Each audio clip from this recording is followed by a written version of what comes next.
Shanti.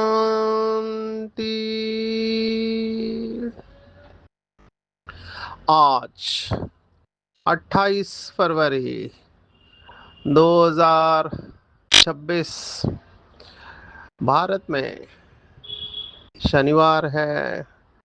Today is 28th February 2026 and it's Saturday in Bharat. आज की मुरली का जादुई रहस्य स्वयं को प्रेरणा देने के लिए magical secrets of today's Murli for motivating the self. आज की साकार मुरली बाबा एक इम्पोर्टेंट पॉइंट के ऊपर अटेंशन खिंचवा रहे हैं। पूरा आध्यात्मिकता या स्पिरिचुअलिटी इस दो शब्द के ऊपर है।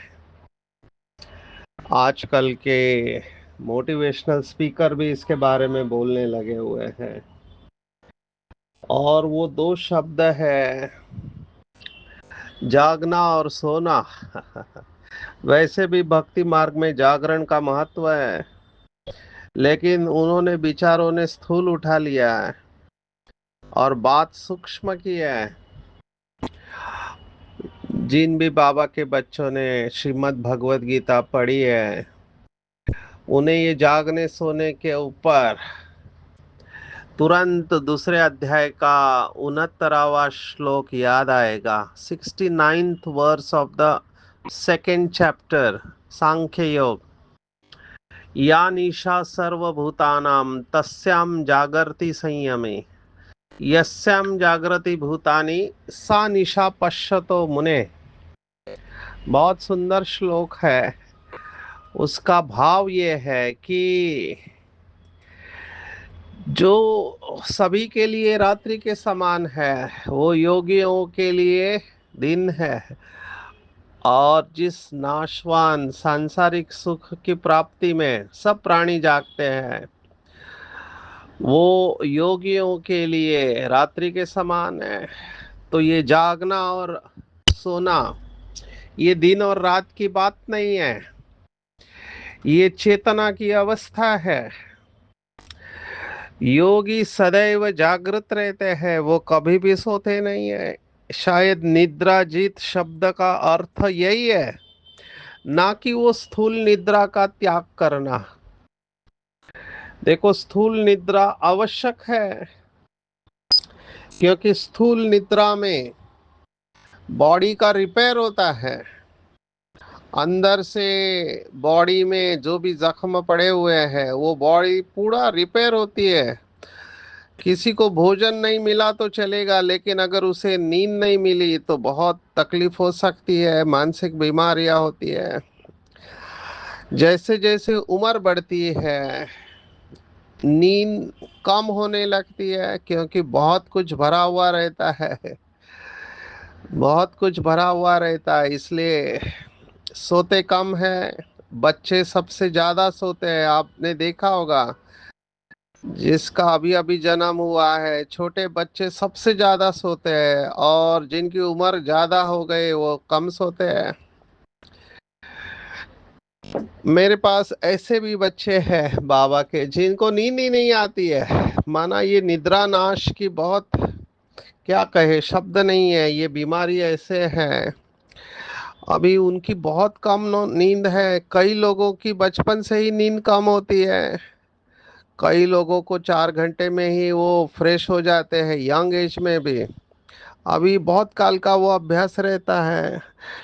और कई लोगों को 2 घंटे से ज़्यादा भी नींद नहीं आती है। नींद की बहुत बड़ी समस्या है इस समय।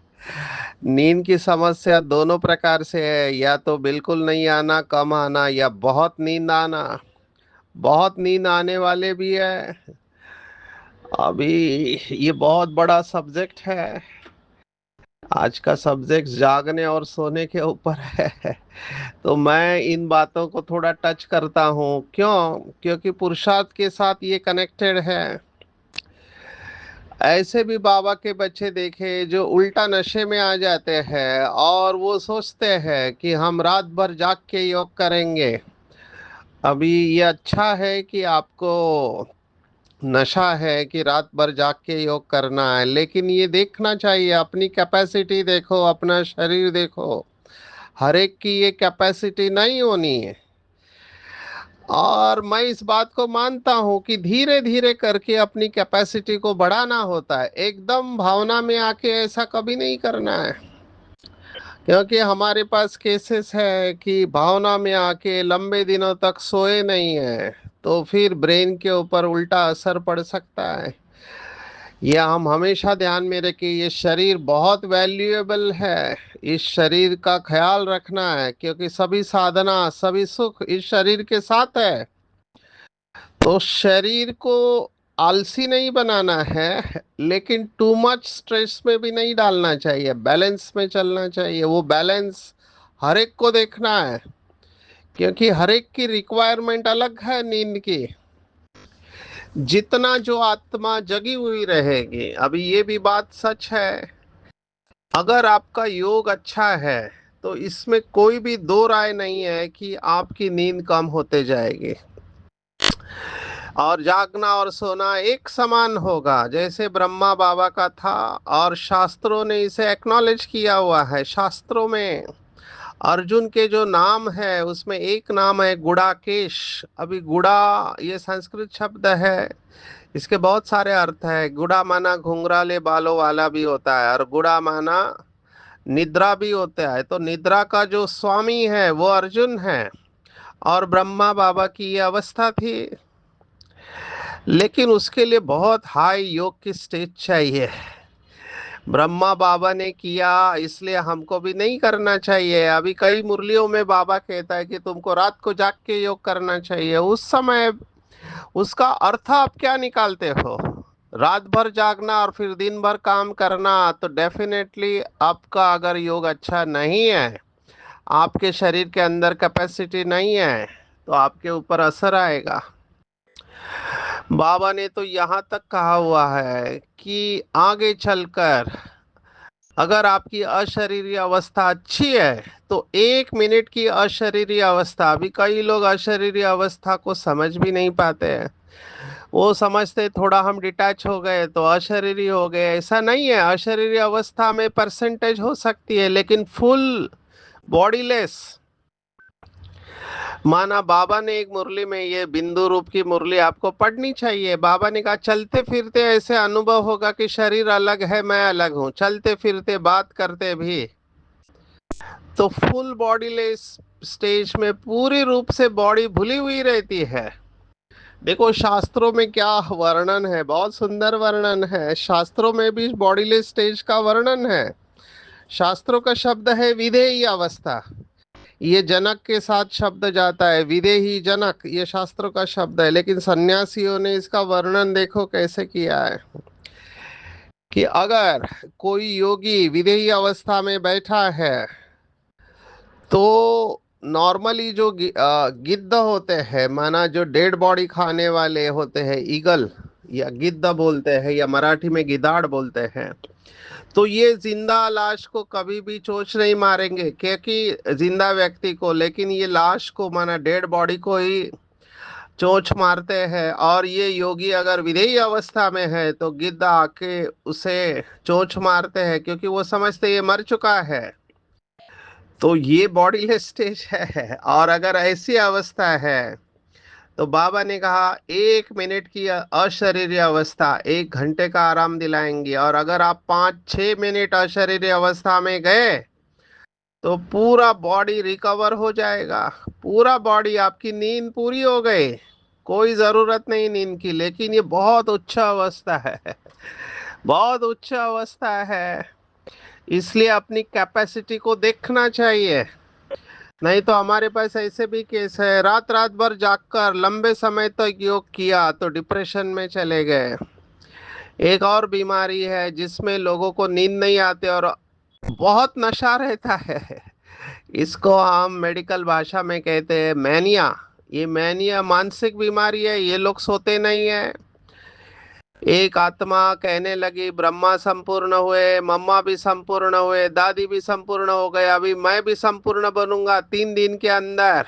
अगर ऐसा कोई कहता है 3 दिन के अंदर, और वो सो नहीं रहा है 3-4 दिन, लगातार जागकर योग कर रहा है, तो फिर गड़बड़ हो सकती है, उसे मानसिक बीमारी हो सकती है। इसलिए जागना और सोना इसको अच्छी तरह से समझना चाहिए। मैं तो इसके ऊपर काफी बोलता हूँ, क्योंकि ये आदत परिवर्तन करने के लिए बहुत इम्पोर्टेंट है। होश पूर्वक कर्म करना, हर कर्म करते समय होश में रहकर कर्म करना।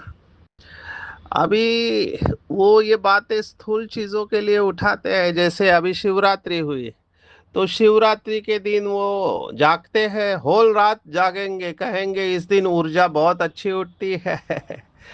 अब ये शिवरात्रि का जो नक्षत्र है हर महीने आता है, लेकिन ये कौन सी जागने की बात हो रही है?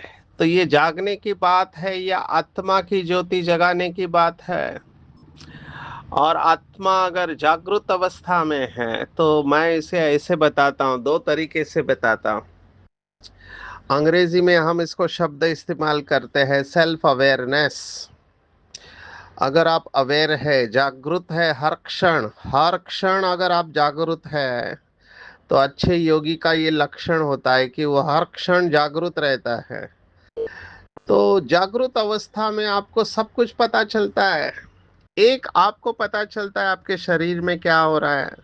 दूसरा, आप जितने सूक्ष्म होते जाएंगे आपको पता चलता है आपके विचार क्या चल रहा है। तीसरा, आपकी भावनाएं आपको पता चलती है। ये जितना जागरूकता की अवस्था में वृद्धि होगी उतना आपके पावर्स बढ़ने लगेंगे।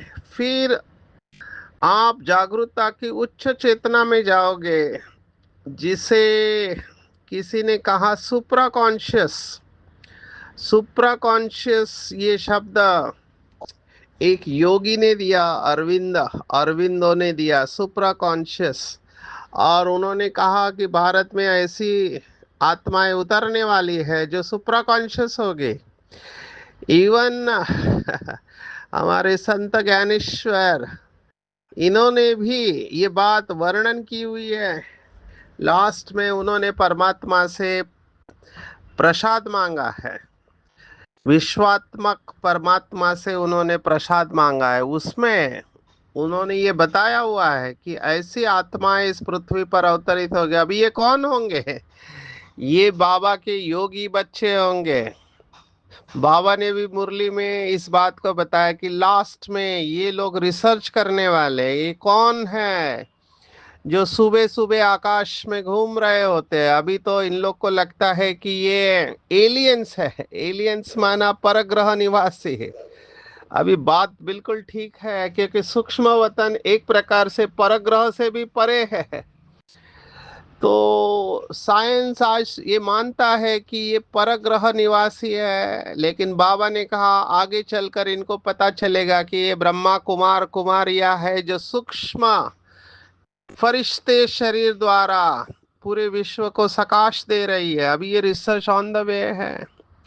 लेकिन ये जागने सोने की बात के ऊपर मैं फिर से आता हूँ। Self awareness leads to self understanding. जितना हम जागरूक रहेंगे उतना खुद को समझते जाएंगे।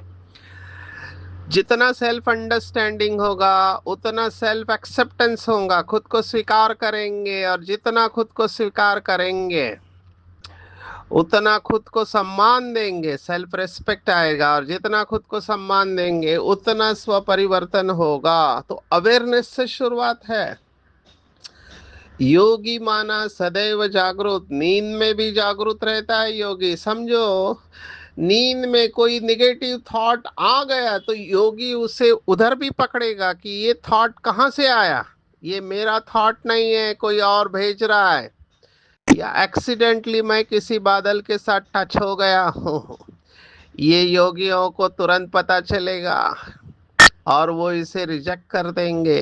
करना नहीं पड़ेगा, ये सब ऑटोमेटिक होता है। योगियों की ऊर्जा इतनी पावरफुल होती है, जो अच्छे योगी है, कि निगेटिव एनर्जी आंख कर भी उनको टकरा के रिटर्न चली जाएगी और उनके ऊपर इसका कोई प्रभाव नहीं पड़ेगा। जो बाबा ने अभी कुछ दिन पहले कहा था कि उनको भयंकर साक्षात्कार होगा अगर कोई विकारी वृत्ति से आपकी तरफ देखेगा भी तो, पर ये योगी की उतनी अवस्था चाहिए। और यही आज की मुरली है।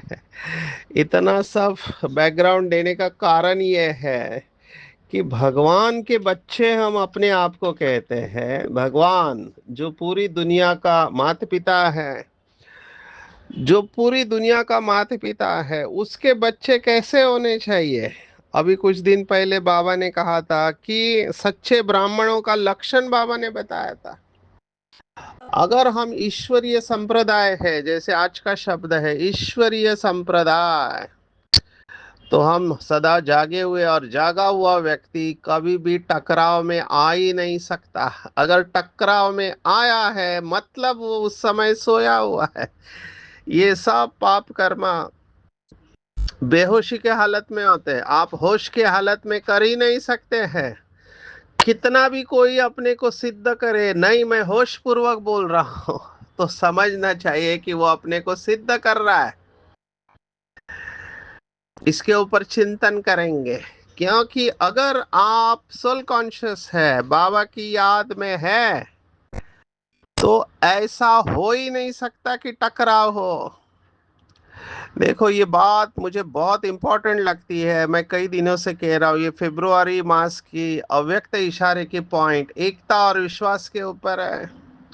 और हमने बार बार देखा है कि ब्रह्मा कुमारी संस्था की विजय दो ही शब्दों के ऊपर है, प्यूरिटी एंड यूनिटी। और ये टकराव जो है, ये टकराव है मतलब उस समय आप सोल कॉन्शियस नहीं है। We have to accept this. बाबा ने कहा जब देह अभिमान में आते हो तो अनेक प्रकार के टकराव होते हैं। अभी टकराव भी बहुत प्रकार का है। जैसे हमको साइकोलॉजी में, मनोविज्ञान में कम्युनिकेशन स्टाइल बताए गए कि लोग कैसे कैसे बर्ताव करते हैं। तो एक जो स्पष्ट रूप से दिखाई देते हैं कि अपशब्दों का इस्तेमाल करते हैं, गुस्सा करते हैं, वो स्पष्ट रूप से दिखाई देते हैं। लेकिन कुछ लोग होते हैं, उसको हम कहते हैं पैसिव एग्रेसिव। पैसिव एग्रेसिव माना वो बोल नहीं रहे हैं लेकिन अंदर से एग्रेसिव है वो। अभी ये सूक्ष्म प्रकार का टकराव है, नॉन एक्सेप्टेंस जिसको हम कहते हैं, या रिजेक्शन। मानो वो इनडायरेक्टली अपनी बॉडी लैंग्वेज से यही बताने की कोशिश कर रहे हैं कि आप लोग गलत हो। लेकिन मैं आपको कुछ बोलूंगा नहीं या बोलूंगी नहीं, लेकिन आप लोग गलत हो। ये पैसिव एग्रेसिव स्टाइल है, बहुत सूक्ष्म है। क्योंकि बाबा ने कहा गुस्सा नहीं करना चाहिए, तो गुस्सा नहीं करते हैं लेकिन बोलते भी नहीं है। अभी जब इनसे बात किया गया तो दे आर वेरी क्लियर। ऐसे नहीं कि उनके अंदर गुस्सा है, वो कह रहे हैं कि बाबा की स्पष्ट श्रीमत है, धारणा में चलना चाहिए, और सामने वाली आत्मा धारणा में नहीं है और बार बार वही गलती कर रहे हैं। तो कब तक हम इनके साथ, क्योंकि इनका नाम बदनाम है, इन्होंने लोगों के पैसे लिए हैं, रिटर्न नहीं किए हैं, और हम निमित्त आत्माओं को भी बोलते हैं, वो भी इनके साथ ही है। तो फिर हम कैसे, हमको तो साक्षी ही होना है।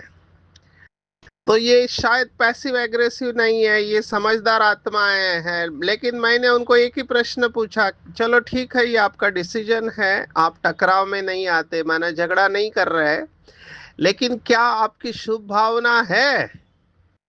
यहाँ पर उन्होंने स्वीकार किया कि शुभ भावना नहीं आती है, क्योंकि इन्होंने काम ही ऐसे किए हुए हैं। तो शुभ भावना आएगी कैसी, हमको बोलते हैं श्रीमत पर चलो और खुद नहीं चलते हैं, तो शुभ भावना कैसे आएगी। फिर हमने सेंटर पे जाना छोड़ दिया, हम अपना पुरुषार्थ कर रहे हैं। अभी ये मैं इसके ऊपर खास बोल रहा हूँ क्योंकि बहुत जगह पर मैं ये अभी देख रहा हूँ। अभी इसका सॉल्यूशन क्या है? मुझे जो दिखाई दे रहा है, आज बाबा ने कहा यही सॉल्यूशन है, याद की यात्रा में रहो तो ग्रहचारी मिट जाएगी। मुझे ये ग्रहचारी शब्द बहुत इंपॉर्टेंट लगता है। देखो, संस्कृत भाषा है, संस्कृत भाषा की सुंदरता मैं आपको बता रहा हूँ। ग्रह, जो प्लैनेट्स है उसको भी ग्रह बोलते हैं। और मन के अंदर कोई बात को पकड़ के बैठते हैं उसे भी ग्रह ही कहते हैं। तो वो भी ग्रहचारी है। वो कहते हैं कि उस ग्रह का प्रभाव पड़ा है ना। राहु केतु जो दिखाई नहीं देते, उन ग्रहों का प्रभाव पड़ा हुआ है। ये कुंडली वाले इस भाषा को अच्छी तरह से जानते हैं। अभी कुछ दिन पहले हमने देखा था कि गुरु की दशा, बृहस्पति की दशा और राहु की दशा। तो ये सब जो शनि वगैरह है, मंगल है, ये क्या है? क्या ये प्लैनेट्स का प्रभाव हमारे ऊपर है या हमारा प्रभाव प्लैनेट्स के ऊपर है? आप इसके ऊपर चिंतन करना। ये बहुत सूक्ष्म बात है। मैं बाबा की मुरली को लेकर चलूंगा। कुछ दिन पहले बाबा ने वरदान में बहुत सुंदर बात कही थी।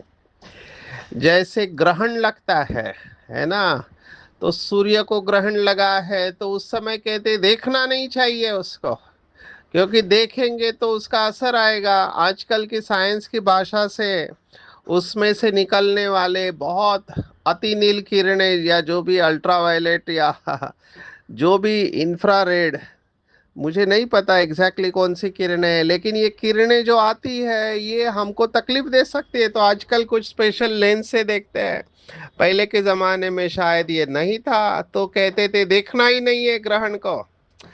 बाबा ने इसका आध्यात्मिक अर्थ बताया कि अगर कोई गलती कर रहा है, किसी के अंदर अवगुण है या अवगुण के वश है, उस समय देखना ही नहीं है, नहीं तो ग्रहण लगेगा। माना उसकी निगेटिव एनर्जी आपके अंदर आ जाएगी। अब ये कैसे होता है? बाबा ने उदाहरण दिया था कि जैसे कोई गुस्सा कर रहा है बहुत, उस समय आप उधर खड़े रहेंगे और आपका सुरक्षा कवच ऑन नहीं होगा, तो उसके गुस्से की एनर्जी आपके अंदर आ जाएगी और फिर आपके अंदर वो डर बैठ जाएगा। कई लोगों को मेरे पास आते, बॉस का डर बैठा हुआ है, क्योंकि बॉस जो है बहुत डांटता है, बहुत गुस्सा करता है। तो उनके अंदर वो वाइब्रेशन जाके पड़े हुए हैं और कई लोगों के अंदर सालों साल वो वाइब्रेशन पड़े रहते हैं, डर के वाइब्रेशन। तो एंजाइटी पैदा हो जाती है फिर। तो इन सब बातों को समझना है।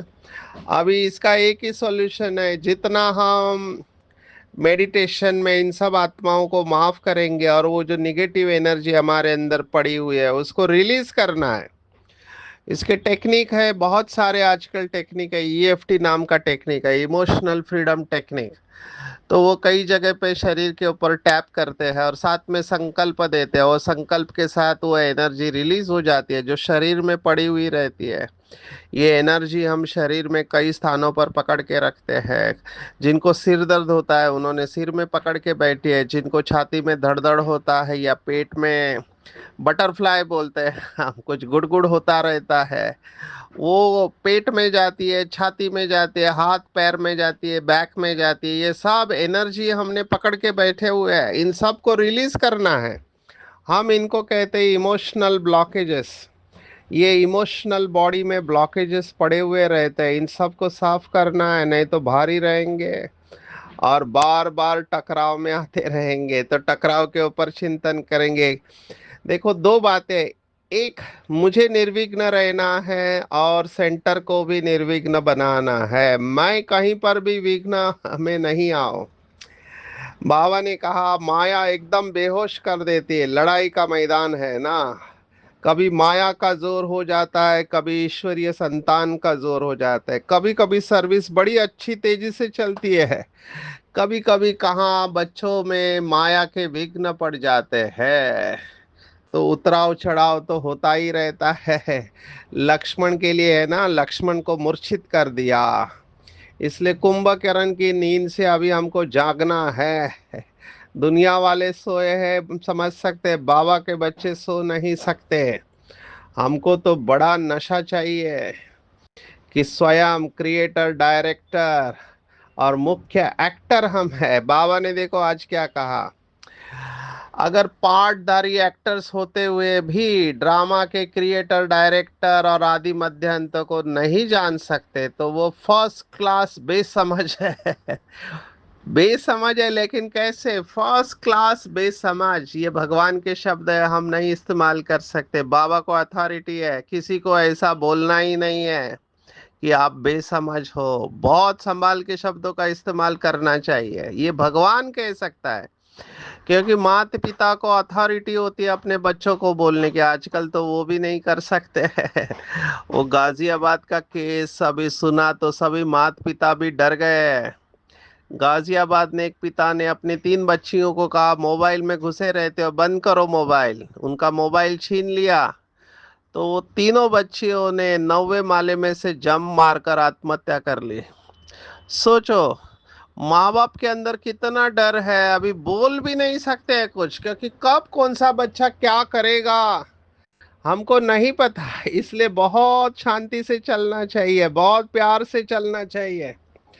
जिनको अपने ऊपर कंट्रोल नहीं है वो तो गुस्सा करेंगे, दूसरों को डांटेंगे, लेकिन हमको ऐसा नहीं होना चाहिए।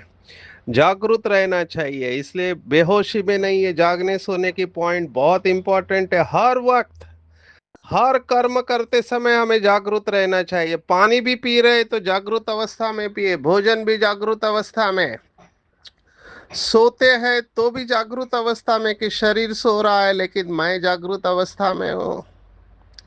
ये पॉसिबल है। इसके ऊपर बहुत सारे प्रयोग भी हुए हैं, इसे योग निद्रा कहते हैं। योगी हमेशा योग निद्रा में रहते हैं, इसलिए स्लीप बहुत बड़ा सब्जेक्ट है। आप इसके ऊपर चिंतन करना। मैं अंग्रेजी के 4 शब्द दे रहा हूँ, अगर समय मिला तो आगे इसके ऊपर बताऊंगा।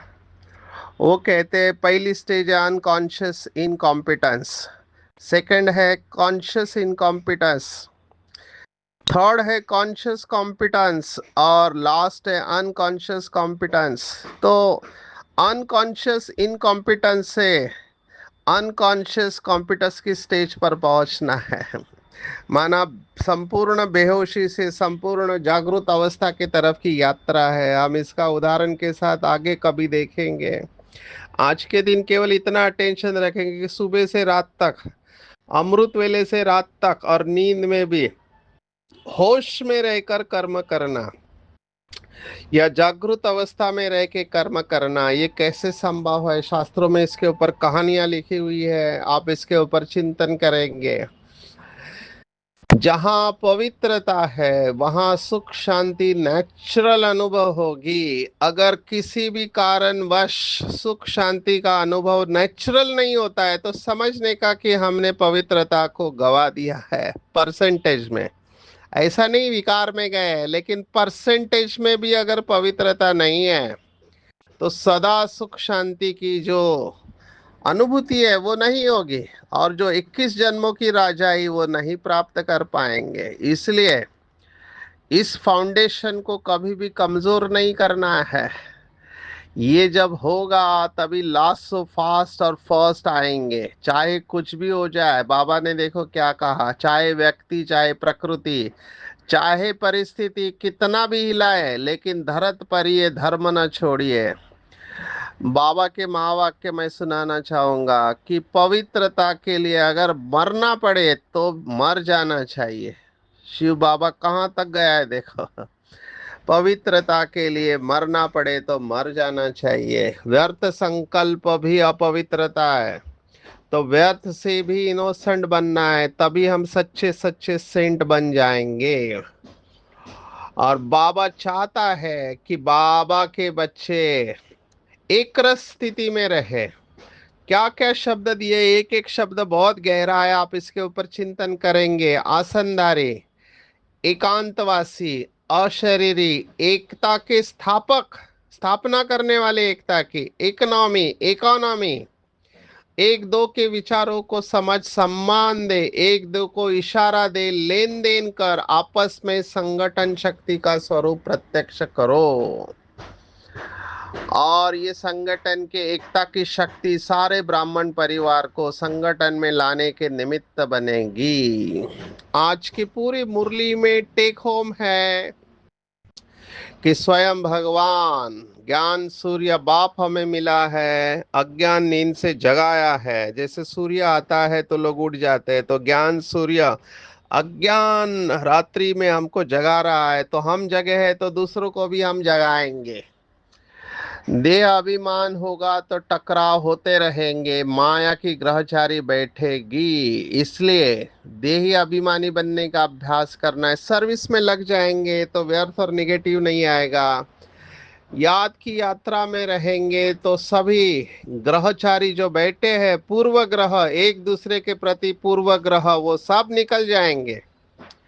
सर्विस में उन्नति उच्च पद पाने के लिए बहुत मेहनत करना है देह अभिमानी बनने की। आपस में सेमिनार भी करना है कि कैसे भारत को स्वर्ग बनाए। और जहाँ संपूर्ण पवित्रता है वहाँ सुख शांति का अनुभव नेचुरल होगा। चाहे कुछ भी हो जाए, धरत पर ये धर्म ना छोड़िए। व्यर्थ से भी इनोसेंट बनना है, सच्चा सच्चा सेंट बनना है। और संगठन की शक्ति को प्रत्यक्ष करने के लिए एक दो के विचारों को समझ सम्मान देना है, इशारा देना, एक दूसरे को लेन देन कर आपस में संगठन की शक्ति को बढ़ाना है। अच्छा, ओम शांति।